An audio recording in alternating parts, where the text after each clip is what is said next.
அனைவருக்கும் மாஜினோராவின் வணக்கங்கள். இன்றைக்கு நாங்கள் பார்க்க போகிறது ட்ரேடிங் சைக்காலஜி. நிறைய யூடியூப் சேனலில் நீங்கள் இப்படி ஒரு வீடியோ பார்த்துருப்பீங்களான்னு எனக்குண்டா நம்பிக்கை இல்லை. ஏன்னு சொன்னால் எல்லாருமே ட்ரேடிங் ஸ்ட்ராட்டஜி மற்ற ட்ரேடிங் மெத்தட் மற்றது ப்ரைஸ் ஆக்ஷன் எஸ்எம்சி ஐசிடி இதுகளுக்கான வீடியோஸ் போட்டிருப்பாங்க. ஆனால் ட்ரேடிங் சைக்காலஜி போட்டிருக்க மாட்டாங்க. என்னென்னு சொன்னால் இதுதான் ட்ரேடிங்கில் ஒரு மிகப்பெரிய கேமை ப்ளே பண்ணுற ஒரு விளையாட்டு. ஓகே பார்ப்போம். இதில் ட்ரேடிங்கில் மிக முக்கியமானது என்னென்னு சொன்னால் அந்த ட்ரேடரினுடைய மனநிலை. நாங்கள் ட்ரேட் போடேக்க என்ன மனநிலையில் இருக்கிறோம்ன்றது எங்களோட அண்டைய ட்ரேடை தீர்மானிக்கும். என்னென்ன இதை நாங்கள் எப்படி இதெல்லாம்ன்றதை பார்ப்போம். உங்களோட குடும்பம் முற்றுமுழுதாக உங்களை நம்பி இருக்குதுன்னு சொன்னால் நீங்கள் ஒரு பார்ட் டைம் ஜொப்போடு இதை செய்கிறது நல்லாம் தான். பகுதி நேர வேலையோடு இதை செய்கிறது நல்லாம். ஏன் அப்படி என்று சொன்னால் இப்போ உங்களோட வீட்டை ஒவ்வொரு நாளும் பண தேவை இருக்கும், சாப்பாடு மற்றது வேறு வேறு தேவைகள் இருக்கும்.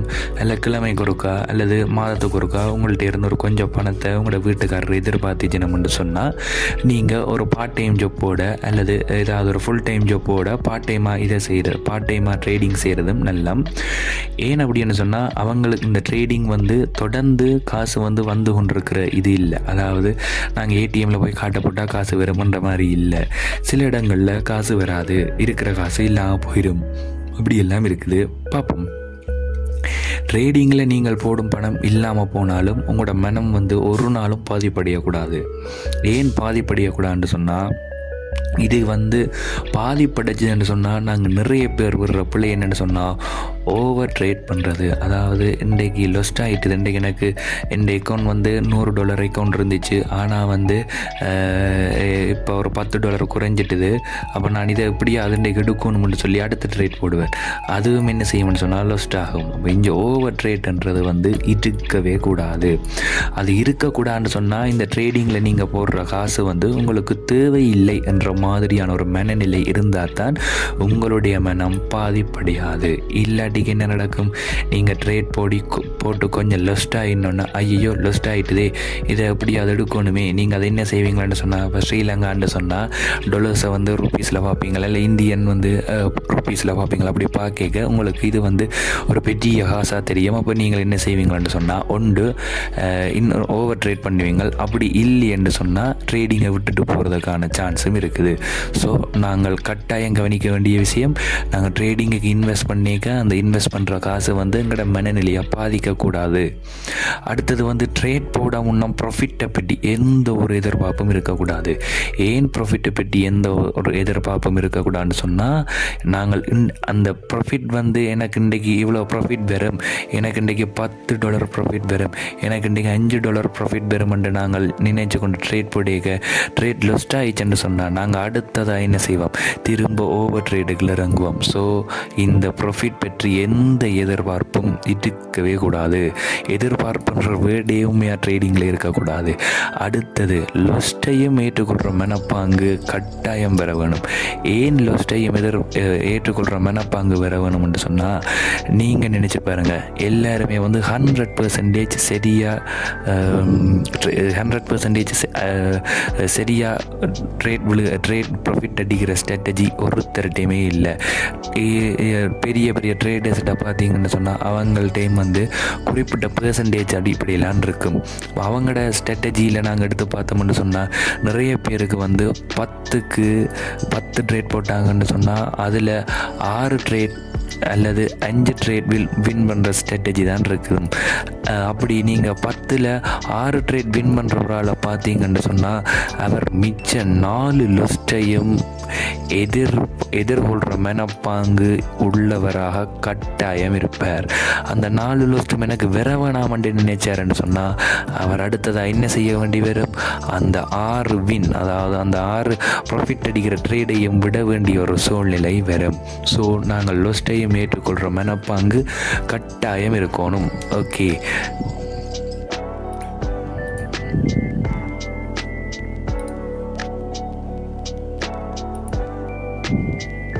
அடுத்தது எல்லா சவால்களையும் நாங்கள் கட்டாயம் எதிர்கொள்ள பழகணும். இது சைக்காலஜி என்றபடியாக உங்களுக்கு இதில் நாங்கள் ஸ்ட்ராட்டஜி பற்றி இதில் பெருசாக சொல்ல மாட்டோம். ஆனால் இதில் கிட்டத்தட்ட இதை நீங்கள் பார்க்க உங்களுக்கு விளங்கும் எப்படி போக போகுதுன்னு சொல்லி. முதலாவது வந்து இந்த ட்ரேடிங்கில் இறங்குறாக்கள் யார்? ஒன்று வந்து ஏதாவது ஒரு ஜாப் செய்து கொண்டிருக்கிறார்கள்.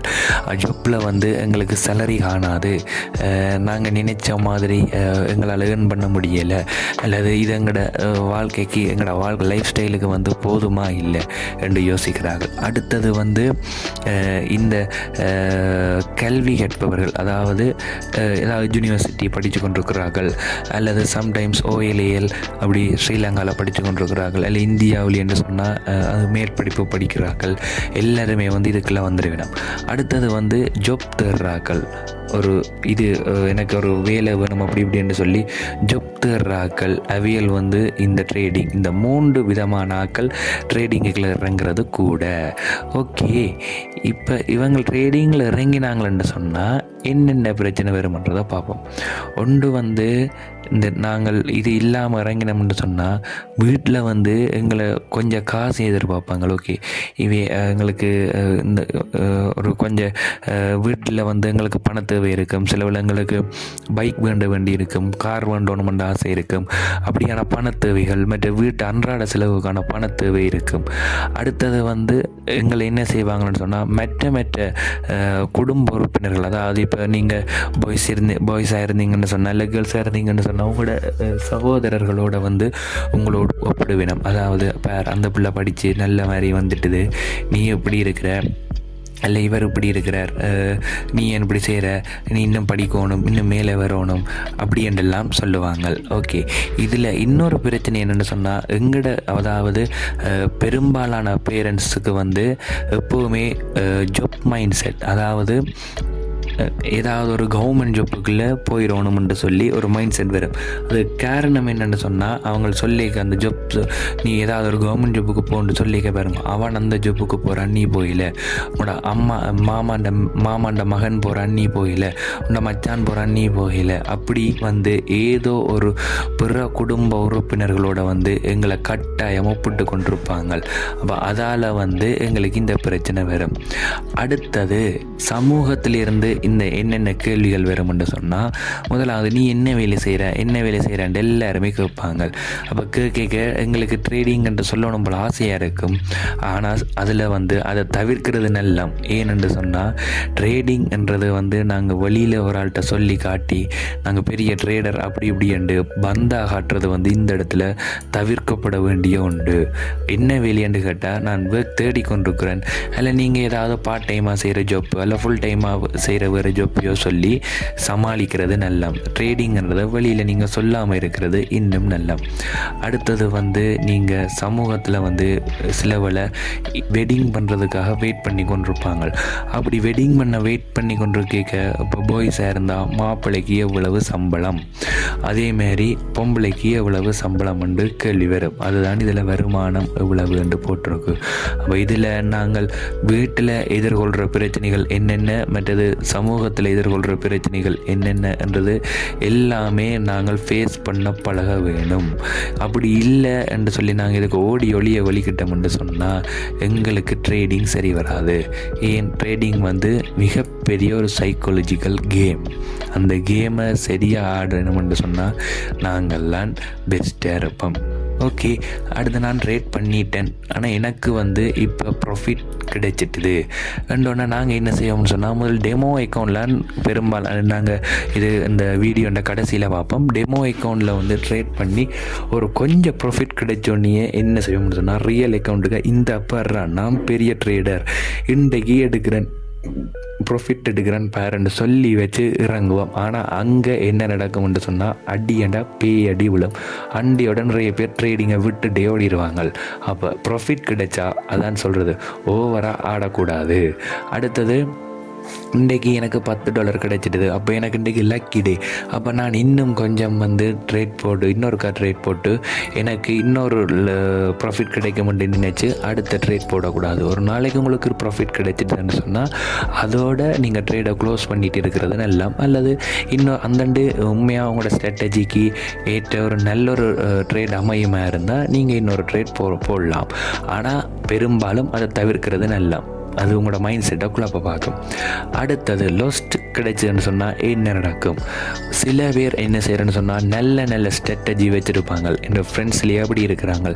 நல்ல ஸ்ட்ராட்டஜி வச்சுருப்பாங்க. அப்போ என்ன செய்வாங்கன்னு சொன்னால் அந்த ஸ்ட்ராட்டஜி வந்து எப்படியாவது தங்களுக்கு ப்ராஃபிட் கிடைக்கணும்னு சொல்லி போட்டு ஸ்ட்ராட்டஜியை மீறி இன்னொரு ட்ரேட் போடுவாங்க. முதலாவது ட்ரேட் போட்டு லொஸ்டாக இருக்கும். அடுத்தது என்ன செய்வாங்கன்னு சொன்னால் அந்த ஸ்ட்ராட்டஜியில் இது பிள்ளையாக இருக்கும்னு சொல்லி அந்த ஸ்ட்ராட்டஜியை மீறி இன்னொரு ட்ரேட் போடுவாங்க. அப்படி கடைசி மட்டும் போடக்கூடாது. அப்படி நீங்கள் போடுற ஆளாக இருந்தீங்களன்னு சொன்னால் இந்தியோட அந்த பழக்கத்தை மாற்றிக்கொள்ளுங்க. அப்படி இல்லாட்டிக்கு நீங்கள் வாழ்க்கையில் ப்ராஃபிட்டை எதிர்பார்க்குறது கஷ்டம். அடுத்தது இப்படி லொஸ்ட் கிடைச்சோன்னே எனக்கு இந்த ட்ரேடிங் இனி சரி வரான்னு சொல்லி முடிவெடுக்கக்கூடாது. ஏன் அப்படி எடுக்கக்கூடாதுன்றதை நாங்கள் அடுத்த ஸ்லைடில் பார்ப்போம். இது வந்து கட்டாயம்.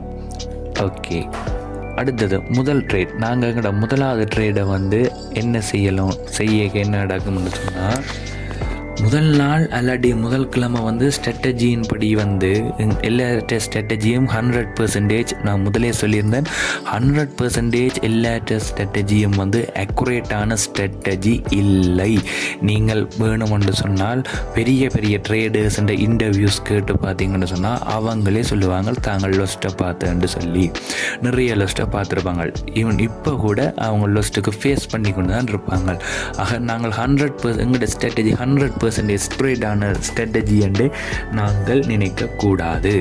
முதலாவது கிழமை அல்லது முதல் நாள் வந்து எங்களோட ஸ்ட்ராட்டஜியின் படி லொஸ்ட்டுக்குரிய கிழமையாக இருக்கலாம், அல்ல லொஸ்ட்டுக்குரிய நாளாக இருக்கலாம். அப்போ இது லொஸ்ட் ஆகிட்டது என்னடா ஒரு கிழமையாக லொஸ்ட் ஆகுது என்று சொல்லி போட்டு அந்த ஸ்ட்ராட்டஜியை கைவிட்டுட்டு ஓடக்கூடாது.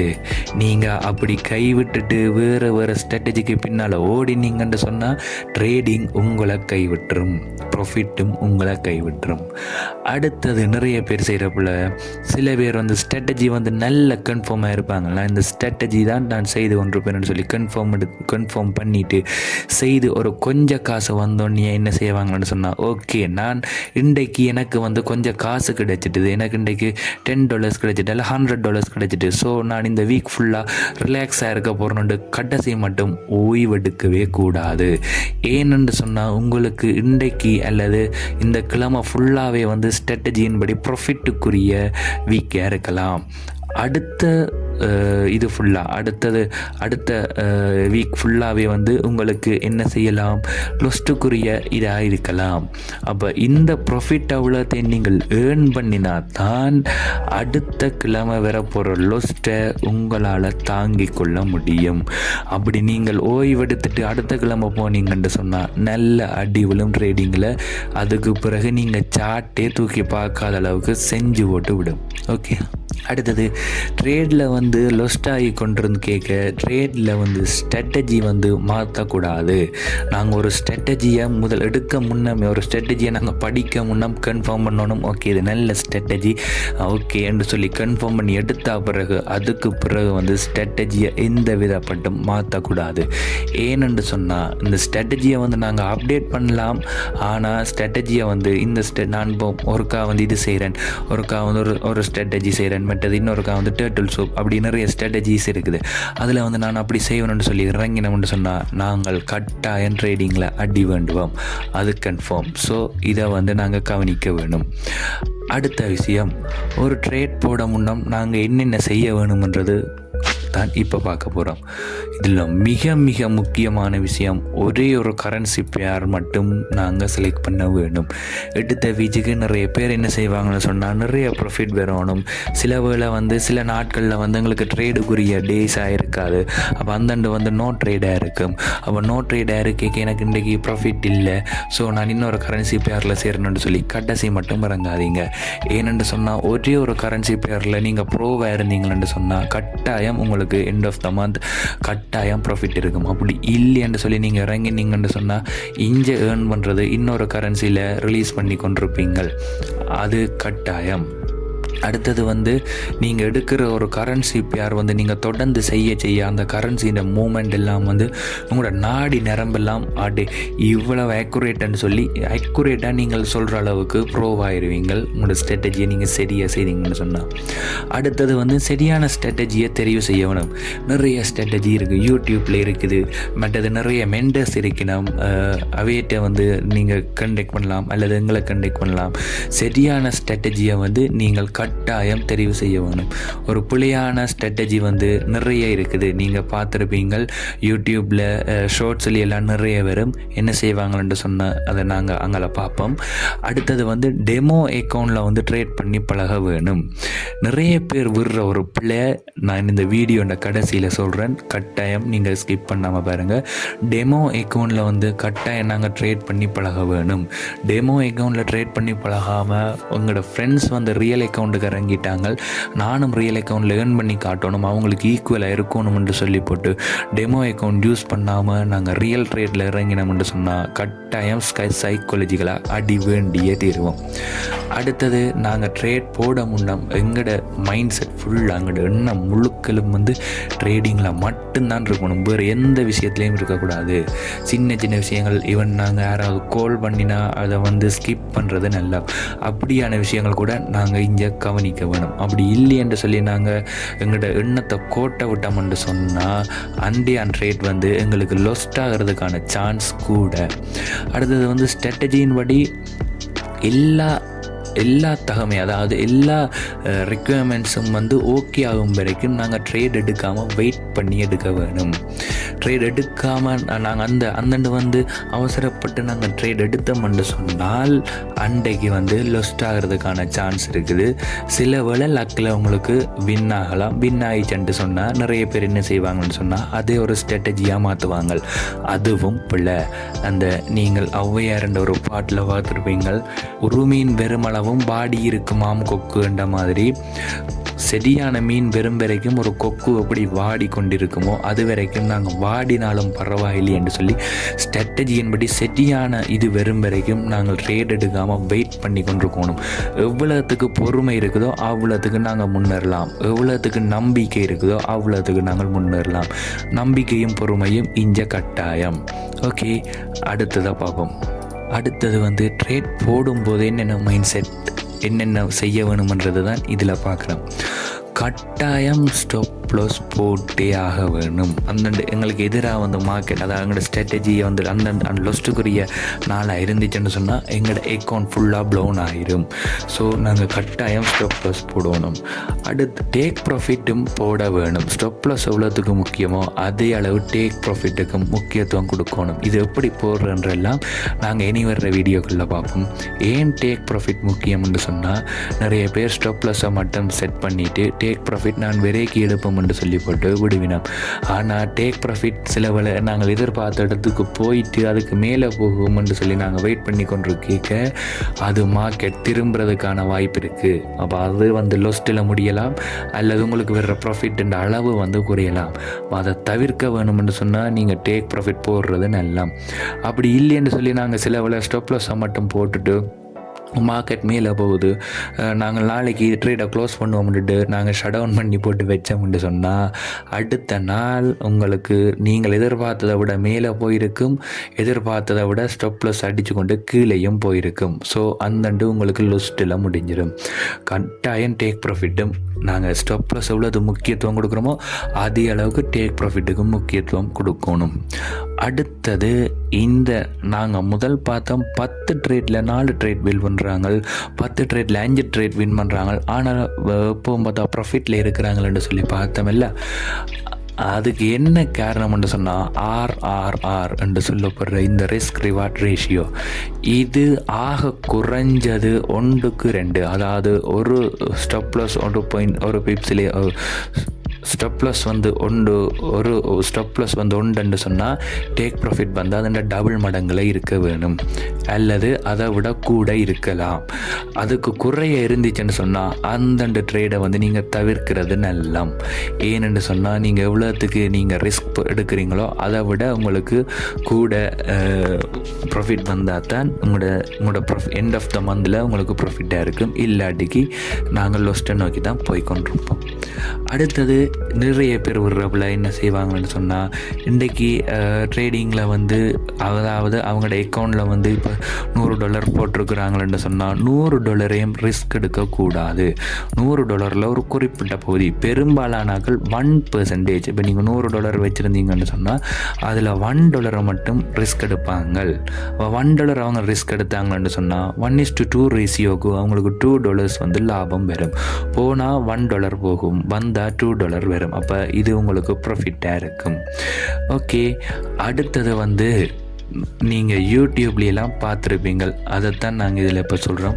ஒரே லொட் சைஸில் நிறைய ட்ரேட் போடுவாங்க. லொட் சைஸை செட் பண்ணி போட்டு அப்படியே பை பை பை பை அல்ல செல்லுன்னு சொல்லி தட்டுவாங்க. தட்டேக அப்படியே என்ன அந்த மார்ஜின் அப்படியே ஒரேடியாக மாறினோன்னா உங்களுக்கு எப்போ ப்ராஃபிட் வருதோ அப்போ கண்டுபிடிச்சா மாதிரி க்ளோஸ் பண்ணி விட்டுருவாங்க. கடைசி மட்டும் நீங்கள் அந்த ட்ரேடிங்குகளை இறங்கவே கூடாது. அப்படி இறங்குவீங்களா இருந்தால் நீங்கள் ஒரு கொஞ்ச நாளையில் ட்ரேடிங்கை விட்டு ஓடிடுவீங்கள். அவ்வளோத்துக்கு பயங்கரமாக அது உங்களுக்கு சம்பவம் செய்து போட்டு விடும். ஸோ நாங்கள் அந்த வேலை பார்க்கக்கூடாது. யூடியூப்பில் பார்க்க நல்லா இருக்கும், ஆனால் ரியல் லைஃப்பில் அது வந்து கூடாது. ஓகே, அடுத்தது வந்து ட்ரேட் போட்டால் பிறகு நாங்கள் எப்படி இருக்கணுமன்றது தான் இதில் பார்க்க போகிறோம். ட்ரேட் போட்டால் பிறகு நிறைய பேர் விடுறப்பில், நான் கூட இந்த பிள்ளை நிறைய தரம் விட்டுருக்கிறேன். ட்ரேட் போட்டால் பிறகு சார்ட்டை என்ன செய்கிறேன்னு சொன்னால் திரும்ப அனலைஸ் பண்ணுவேன். இன்றைக்கு நான் பை பண்ணிட்டேன், இது ஓகே வருமா, இன்றைக்கு ட்ரேட் எனக்கு வின் ஆகுமான்னு சொல்லி ஒரு ஆசையில் என்ன செய்கிறேன்னு சொன்னால் நாங்கள் திரும்ப வந்து சார்ட்டை அனலைஸ் பண்ணுவோம். இது வந்து மிகப்பெரிய தவறு. இதால் நான் கூட நிறைய லோஸ்ட் பண்ணியிருக்கிறேன். எனக்கு இது வந்து மிகப்பெரிய பிரச்சனையாக இருந்தது. இது என்னதுக்கு, இது சைக்காலஜியில் இது எங்கே வந்து லிங்க் ஆகுதுன்னு சொன்னால் எங்களோட நம்பிக்கை. எங்களுக்கு நம்பிக்கை இல்லாமல் நாங்கள் ஸ்ட்ராட்டஜி சரியாக போட்டிருப்போமான்னு சொல்லி பார்த்து என்ன செய்கிறோம், இதை கோட்டை விடுறோம். அப்போ நம்பிக்கைன்றது வந்து இதில் கட்டாயம். அப்போ எங்களில் நாங்கள் நம்ப வேணும் முதலாவது. அடுத்தது நாங்கள் முதல் பார்த்த மாதிரி ஸ்ட்ராட்டஜியை நாங்கள் அக்குரேட்டாக செய்தோம்னு சொன்னால் கட்டாயம் அது சரியாக இருக்கும்ன்ற நம்பிக்கை எங்களுக்கு இருக்கணும். அதுக்கு பிறகு அனலைஸ் பண்ணுறதால என்ன பிரச்சனை வரும்னு சொல்கிறத பார்ப்போம். அனலைஸ் பண்ணினா பிறகு என்ன நடக்கும்னு சொன்னால், சில வேளை வந்து அனலைஸ் பண்ணிக்க இந்த பக்கத்தில் இந்த இமேஜை பாருங்கள், இதில் இவர் பை பண்ணியிருக்கிறார், இந்த க்ரீன் கேண்டில் இவர் பை பண்ணியிருக்கிறார். பை பண்ணி அப்படியே என்ன செய்தன்னு சொன்னால் மார்க்கெட் வந்து அவர் பை பண்ணின அதில் வந்து அப்படியே மேலே போகுது. மேலே போய் இந்த ரெட் கேண்டில் வந்து திரும்ப இஞ்சால் வந்தோடனே இந்த ட்ரேட் போட்ட இடத்துக்கு இவ்வளத்தடியில் வந்தோடனே என்ன நடக்கும்னு சொன்னால் எங்களுக்கு கைகாலெல்லாம் உதற வலிக்கிட்டுரும். என்னடா இந்த கேண்டில் வந்தோடனே பாதி பேர் ட்ரேடை க்ளோஸ் பண்ணிடுவாங்க இதில் வச்சு, அல்லது இந்த கேண்டில் இப்படி மேலே போய் இதில் ஒரு ப்ராஃபிட்டோட க்ளோஸ் பண்ணியிருப்பாங்க. இதில் வந்து பார்த்திங்கன்னு சொன்னால் இந்த என்ட்ரி எடுக்கிறார். என்ட்ரிக்கு கீழே மார்க்கெட் போகிக்க எங்களோட மைண்ட் என்ன சொல்லும்னு சொன்னால், ஐயையோ நான் போட்ட டிரெக்ஷனுக்கு எதிராக போகுதுன்னு சொல்லி போட்டு ஸ்டாப் லாஸ் வந்து நாங்கள் $5 வச்சுருப்போம், இல்லை $3 ஏதாவது ஒரு குறிப்பிட்ட அமௌண்ட் வச்சுருப்போம் தானே, அந்த அமௌண்ட் வந்து லொஸ்ட் ஆகக்கூடாதுன்னு சொல்லி போட்டு இவ்வளத்தடியில் வச்சே க்ளோஸ் பண்ணிடுவான். அப்போ எங்களுக்கு இதில் வந்து $5 வச்சுருந்தா கிட்டத்தட்ட $3 அல்லது $2 ஏதோ லொஸ்ட்டாக இருக்கும். ஆனால் இவர் க்ளோஸ் பண்ணாமல் வச்சுருந்தாருன்னு சொன்னால் அன்றைக்கு இவர் ஒரு பெரிய ப்ராஃபிட் அடிச்சிருப்பார். இவ்வளத்தடியில் ஒரு பெரிய ப்ராஃபிட் அடிச்சிருப்பார். அப்போ நாங்கள் வந்து இதுக்காகத்தான் சார்ட்டை வந்து திரும்ப அனலைஸ் பண்ணக்கூடாதுன்னு சொல்கிறது. அப்படி அனலைஸ் பண்ணக்கூடாது. தஜில் நீங்கள் சார்ட் பார்த்து கொண்டு கேட்க பை பண்ணினோன்னு அப்படியே மேலேயே போகணும், கீழே வரக்கூடாதுன்னு நினைக்கிறது படுப்புல. அப்படின்னா நீங்கள் சார்ட்டோட இன்னும் நல்லா ஒன்று இருக்க வேணுமென்றது இதில் கட்டாயம். அடுத்தது பொறுமை. இதை நாங்கள் முதலும் பார்த்துருந்தாங்க. பொறுமை வந்து மிக மிக முக்கியமான ஒரு இது. கீழே வந்தால் ஓகே வரட்டும், நான் என்னுடைய மைண்ட் செட்டை கண்ட்ரோல் பண்ணி கொண்டிருந்தோம்னு சொன்னால் சொன்னால் அது அந்த ஸ்ட்ராட்டஜிக்குரிய நாளில் வந்து சில ப்ராஃபிட் அடிக்கவும் வாய்ப்பு இருக்குது, லொஸ்டாகவும் வாய்ப்பு இருக்குது. அப்போ அந்த இடத்துல நாங்கள் பொறுமையாக இருந்தால் தான் ப்ராஃபிட்டையும் எங்களால் அனுபவிக்க முடியும். அப்படி இல்லைன்னு சொன்னால் நாங்கள் என்ன செய்வோம், அதை விட்டுட்டு ஓடிடுவோம். அடுத்தது இதில் நாங்கள் இது ஒன்றை தவற விட்டுட்டோம். எல்லாருமே விடுறப்பில் எல்லா யூடியூபர்ஸ் பெரும்பாலானாக்கள் வந்து இதை மோட்டிவேட் பண்ணுவாங்க. ஆனால் நீங்கள் இதை கடைசி மட்டும் செய்யவே கூடாது. என்னென்னு சொன்னால் எல்லாருமே மோட்டிவேட் பண்ணுவாங்க, தம்பிகளா நீங்கள் இது செய்ய வந்து கட்டாயம் நீங்கள் பேக் டெஸ்ட் செய்ய வேணும் என்று சொல்லி மோட்டிவேட் பண்ணுவாங்க. ஆனால் கடைசி மட்டும் நீங்கள் பேக் டெஸ்ட் செய்யவே கூடாது.